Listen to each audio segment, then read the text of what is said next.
getting a little bit of interference. Okay, so we are now live. Hey everyone, and welcome to another inspiring episode of Future of Work. I'm your host Manahil Remote Job Wali, a curious mind on a mission to uncover stories that spark courage, creativity, and change. Today, I have the incredible honor of speaking with someone who has turned miles into memories and roads into revelations, Ted Kettler. He's not only the voice behind the Motorcycle Man podcast and Drive with Ted YouTube channel, but also the author of The Road Most Travel, a musician, cyclist, gamer, and proud pet dad. So, in this episode, we are diving into a powerful theme, stepping outside your comfort zone and doing stuff to make memories. Whether it's riding solo down the East Coast or hitting the record on vulnerable conversation that has lived a life full of both choices and beautiful lessons. So buckle up. This is not just about motorcycles or mics. It's about the moments that define us, the fears we face, the freedom we find when we dare to go off script. So, without further ado, let's welcome our guest. So, welcome, Mr. Tad Cadler. How are you doing today? I'm very well. Appreciate the opportunity to speak to your audience. Thank you very much for having me on your show.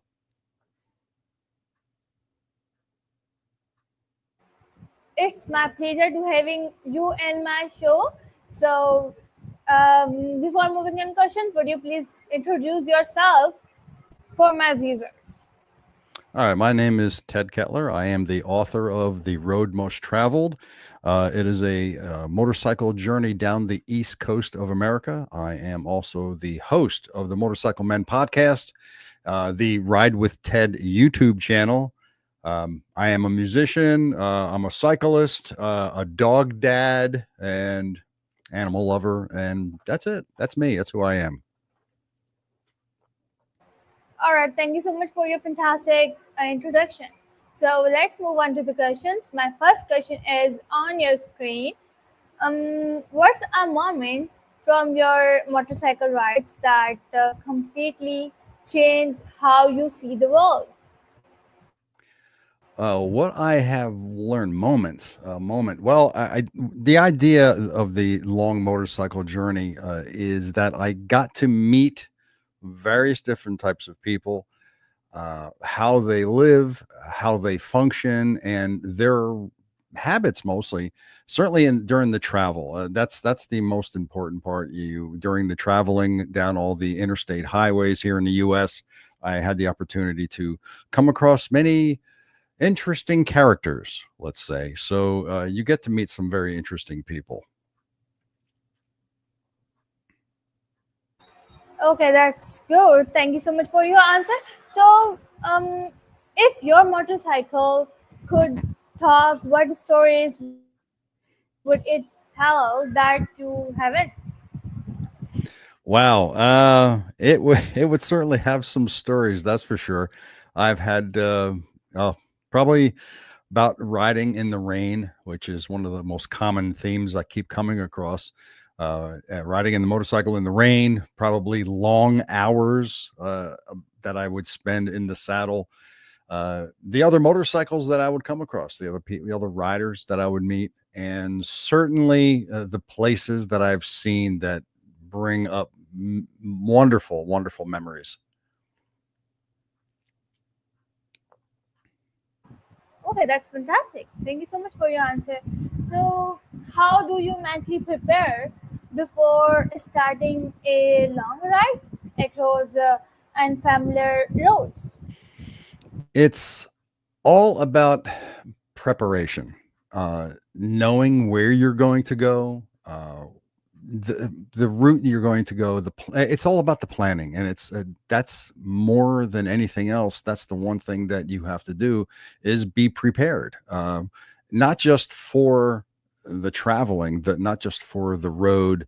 It's also about making sure, uh, of course, making sure your machine is prepared, make sure it's in good shape, make sure you've packed everything you need, your supplies, and of course, the maintenance on your machine. That's very important also. But it's also about mentally preparing yourself and just knowing that you're going to be spending hours in the saddle on the motorcycle, or just hours traveling, period. And knowing that you are going to come across new people, you're going to be in strange places. It's it's it's the mostly it's also about accepting that you're not going to be in your comfortable place anymore. I have no problem with traveling. I have no problem with visiting places I've never been before. It's all part of the lifelong experience life outside your personal box. So it for me, it's just mentally, it's just raising the excitement level of wanting to experience something new.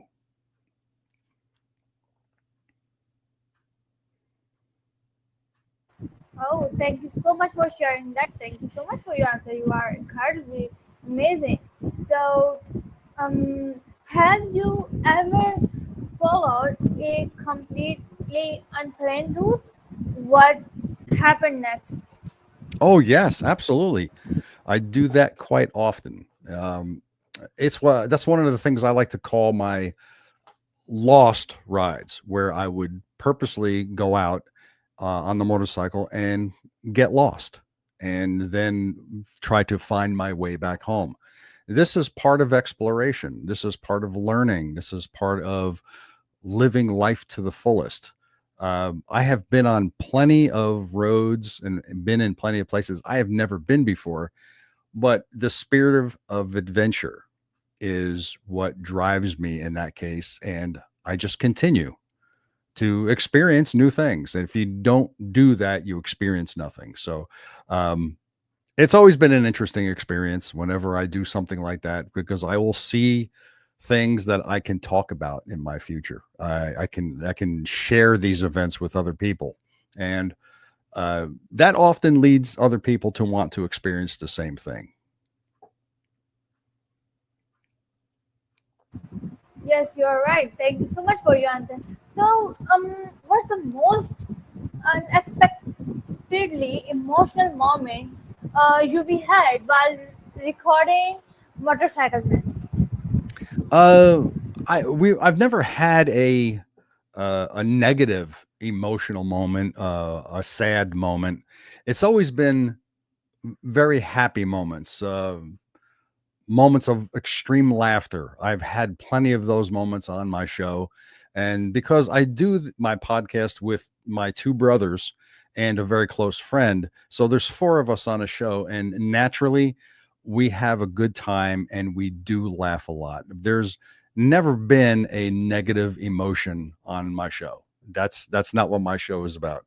We enjoy having fun, we enjoy having a good time, and that is what we like to express. We like to entertain our audience and entertain ourselves. So there's never been a negative emotion. It's always positive. Oh, that's fantastic. You are lucky, and your guest also lucky. So, thank you so Yes. much for your answer.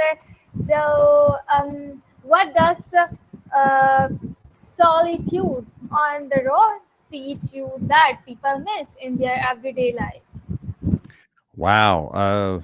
Being on the road for hours on end by yourself uh, gives you the one thing you don't get in your personal life at home or at work, and that's clarity. Being on the road, it puts you in a place with yourself. You get to clear your head and really work things out for yourself. But it's mostly about clarity. It's knowing where, and it's also the emotion of being in the moment, which is a common theme which people like to experience. You're in the moment with yourself, with your machine, and in your surroundings. There's no outside interference. There's no bills. There's no work. There is no conflict. It is you in your machine and you're in the moment and you're traveling and the future of your life is just on the road in front of you. So this is where is that clarity, is that in the moment and all your troubles are basically really behind you because you're traveling, you're moving forward. Yeah, that's really deep answer. Thank you so much for your answer. So, if you could record one episode that would be heard by every teenager in the world, what would the topic be? What would the topic be? Um, Experience life, uh, learn new things, see new things. The world is a big place. There is a lot out there to see. There's a lot out there to experience. And sitting in front of your computer, sitting anywhere and staring at your phone, you will learn nothing. Sure, you can learn a lot of things like staring at your phone, of course, but it's the actual outdoor experiences of learning life as it happens. You can watch all the videos you want, but you're not going to learn life until you are out there experiencing life. And that's what life is about. You have to experience every moment. And because life is short, we're not on this world for forever. It's a short life, and we have to experience and be a part of every moment and everything out there. So that's what I would probably talk about more than likely. Yeah, you are right. World is very big place, and we have to experience. We have to exposure that thesis in the world. So you're absolutely right. Thank you so much for your answer. So, have you ever left an interview feeling like you just witnessed a personal miracle? Uh, well, I've interviewed on my podcast, I've interviewed hundreds of people, and we talk a lot about traveling to different places and experiencing different things. I can't say that I've had witnessed a personal miracle, although I have spoken with some people who've experienced things that likely wouldn't have happened if they were doing something else. Mostly traveling. One gentleman I spoke with, I interviewed many years ago. He had a motorcycle accident, and he had people stay there with him that he's never met before. And during the rescue, while he was being rescued, and it seems like these people would disappear miraculously. They would just disappear as he was being put into the ambulance or into the rescue helicopter. Um, and to this day, he has no idea who these people were. So there are instances where you have to question a lot of things in life, but I can't say that there has ever been an interview that I've had where people were genuinely surprised by what they've experienced out there on the road or traveling. They just having the joy of doing things like that and experiencing life outside of a cubicle in an office building.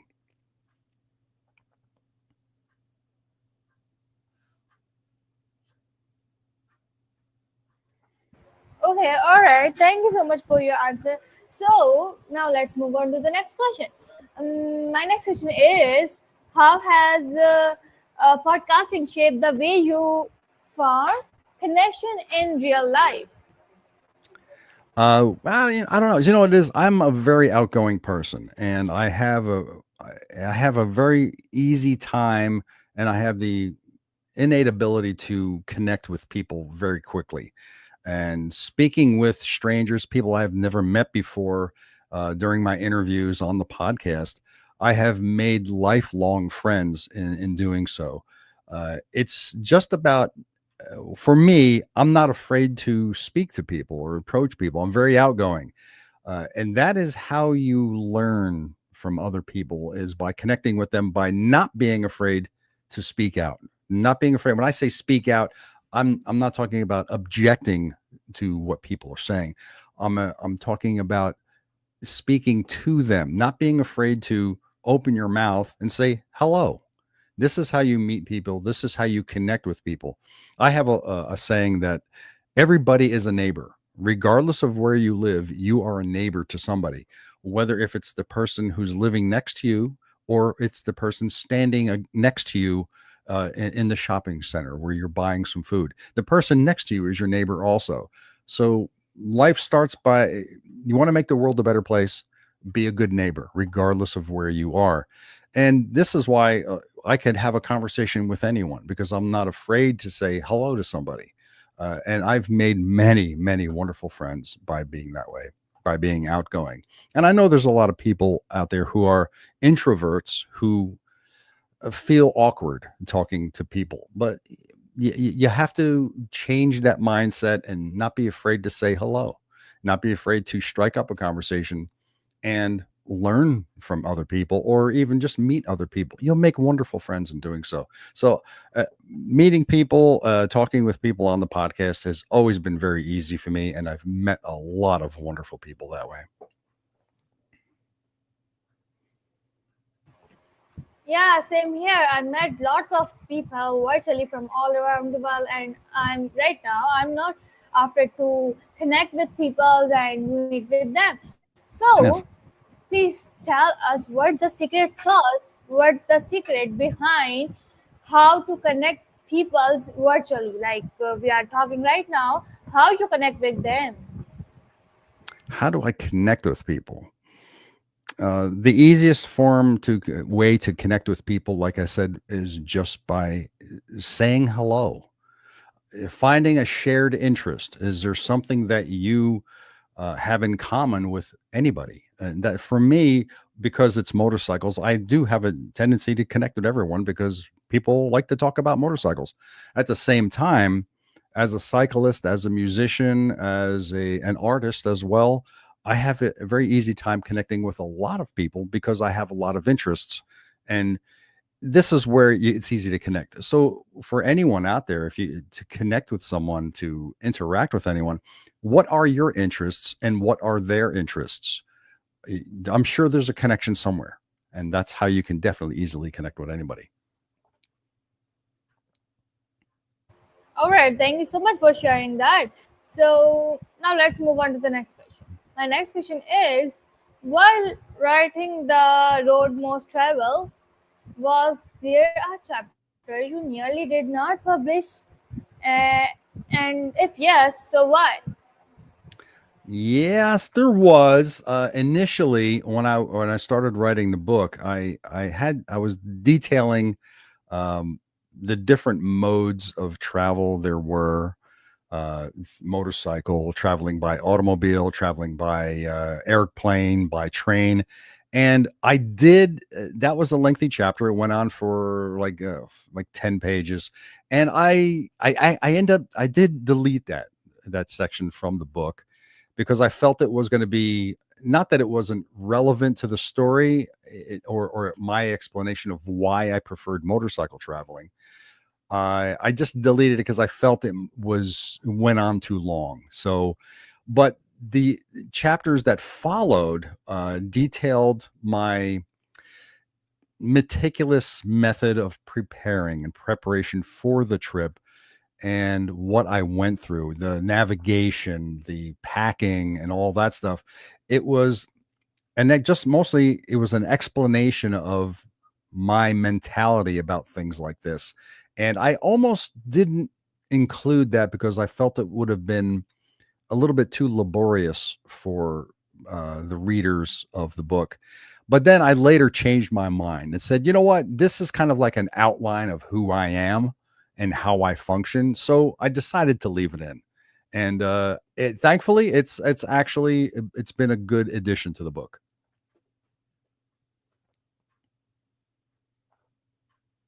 All right, so let's talk about your book secret chapter. So, if your book had a secret chapter never printed, what would its title be? If my book had a secret chapter never printed, a secret chapter, um, I would have to say probably probably what I disliked about everything that I came across as far as it goes for the road. Well, but I can't say that either because I did say what I didn't like about the road travel. Um, maybe probably my love for the Florida Keys. I did not get into a lot of detail about why I appreciated the Florida Keys and the people down there and all that in the sunshine.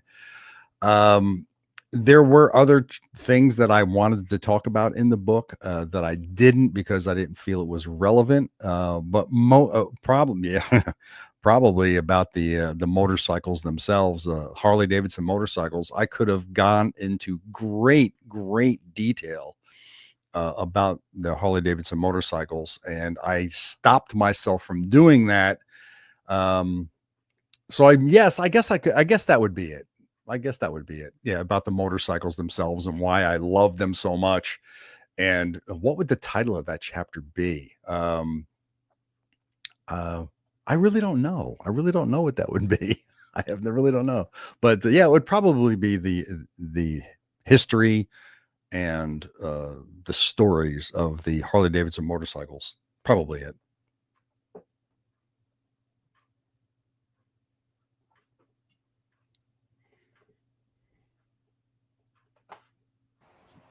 All right, thank you so much for sharing that. So, now the last question about your book.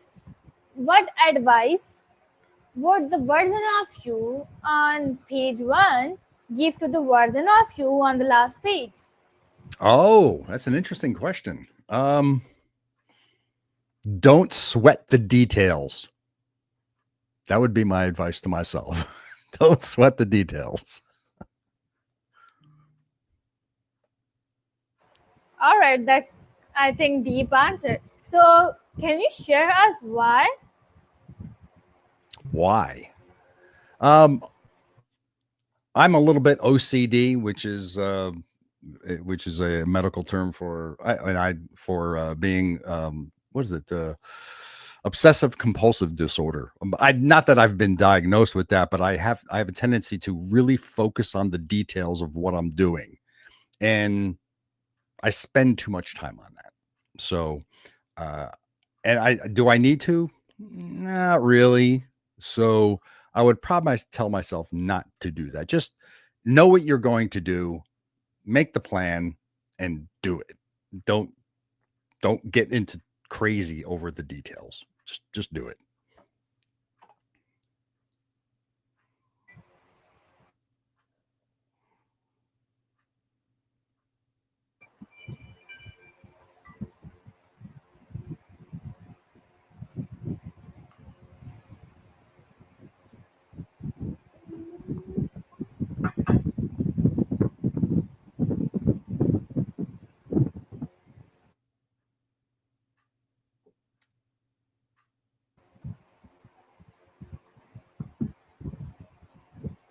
Can you hear me?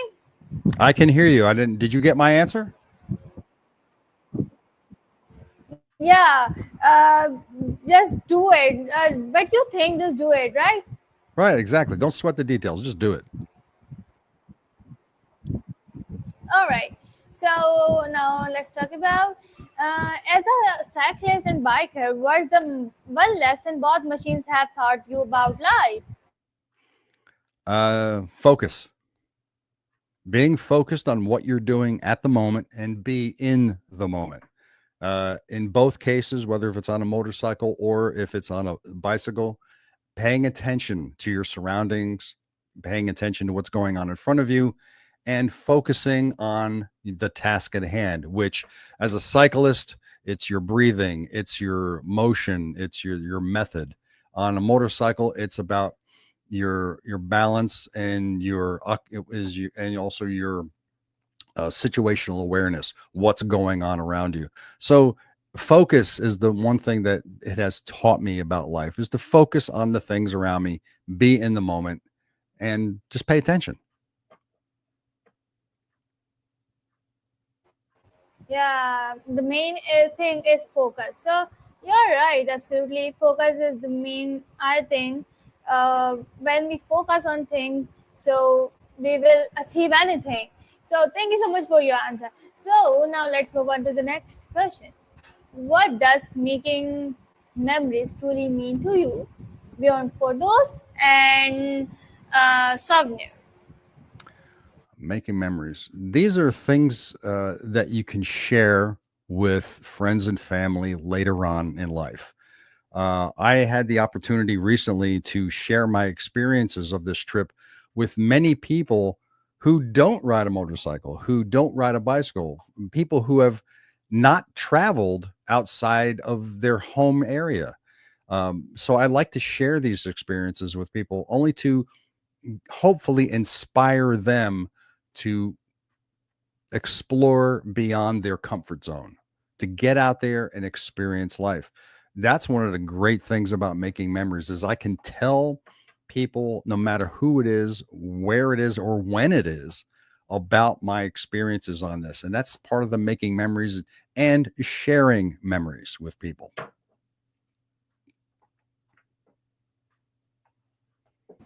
All right, so let's wrap our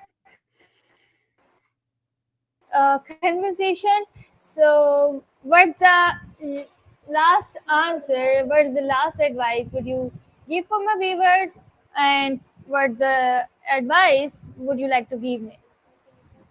Advice about what, just about life in general or just about travel or anything? All right, thank you so much for your answer, and that brings us to the end. This incredible ride with Thad Cadler. So, from winding roads to deep reflection, Thad reminds us today that real growth life just beyond the edge of comfort. It's not about waiting for the perfect moment. It's about choosing to create unforgettable ones. Right. So, whether you are chasing a dream, yeah, facing a fear, or simply longing for something more meaningful, take this as your sign to go for it. Get Yep. uncomfortable, get curious, and most importantly, make memories that matter. So, Mr. Ted, thank you for sharing stories and your spirit with us. And to everyone listening, your next adventure may be one decision away. So, until next time, I'm Manahil, and this was Future of Work. Keep exploring, keep growing, and keep turning the ordinary to extraordinary. Thank you so much, Ted, for your time. It was lovely to talk with you. Thank you. Thank you. Bye.